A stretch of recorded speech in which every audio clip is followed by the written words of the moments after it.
चलिए ionic equilibrium का एक नया टॉपिक पढ़ते हैं, degree of dissociation of water. तो सबसे पहले आपको ये पता होना चाहिए pure water is a very weak electrolyte, यानी अगर प्योर वाटर आप लेते हो तो वो वीक इलेक्ट्रोलाइट की तरह से डिसोसिएट होगा, यानी H2O gives H positive plus OH negative. Pure water is a very weak electrolyte, यानी वीक इलेक्ट्रोलाइट की तरह बिहेव करता है। इनिशियली H2O की जो कॉन्सेंट्रेशन हमने C मान ली, initial concentration of H2O is C and H ion will be zero and OH ion will be zero. यानी इनिशियल कॉन्सेंट्रेशन H2O की C है तो H आयन इनिशियली जीरो होगा, OH आयन भी जीरो होगा। आफ्टर डिसोसिएशन एट इक्विलिब्रियम तो जो H2O की वैल्यू होगी C1 minus alpha and H ion होगा C अल्फा, OH आयन होगा C alpha, where alpha is degree of dissociation,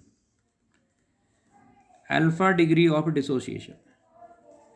और ये जो पूरी रिएक्शन हम कर रहे हैं यहाँ पे 25 डिग्री सेल्सियस पे, at 25 degree Celsius alpha degree of dissociation. तो आपको दिख रहा है कि जो एच आयन कॉन्सेंट्रेशन यहाँ पे दिख रही है आपको, वो H ion concentration equal to C alpha, H ion concentration equal to C alpha, and we know that H ion concentration equal to 10 to the power -7। और ये जो वैल्यू होती है प्योर वाटर में H ion वो 10 to the power -7 होती है eight 25 degree Celsius, ये हमें पता है। तो इसका मतलब ये हुआ कि इन दोनों रिलेशनशिप से अगर ये नंबर 1 मान लूँ मैं, इस नंबर 1 और ये नंबर 2 मान लिया पॉइंट हमने, तो नंबर 1 एंड नंबर 2 पॉइंट से ये क्लियर है कि C alpha equal to 10 to the power -7। तो अल्फा डिग्री ऑफ डिसोसिएशन हम यहाँ पे कैलकुलेट कर सकते हैं अगर हमें सी पता हो।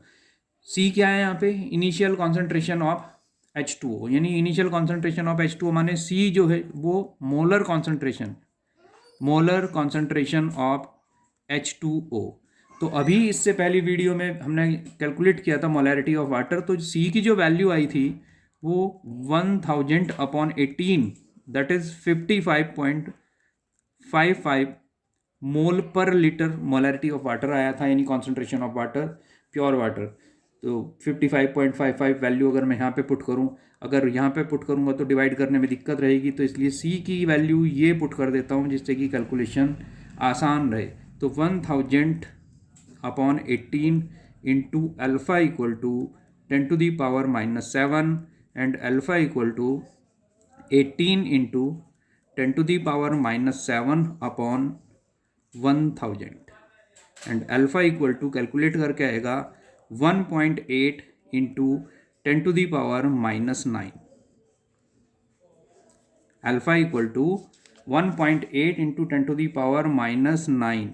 तो जो ये वैल्यू आई 1.8 इंटू 10 to the power -9, ये वाटर का डिग्री ऑफ डिसोसिएशन आपने कैलकुलेट किया। तो degree of dissociation alpha for water is 1.8 into 10 to the power -9।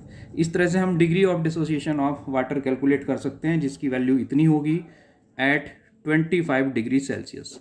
ये आपको याद रखना है, बहुत ही यूज़फुल है, किसी कंपटीशन में भी इसका यूज़ हो सकता है।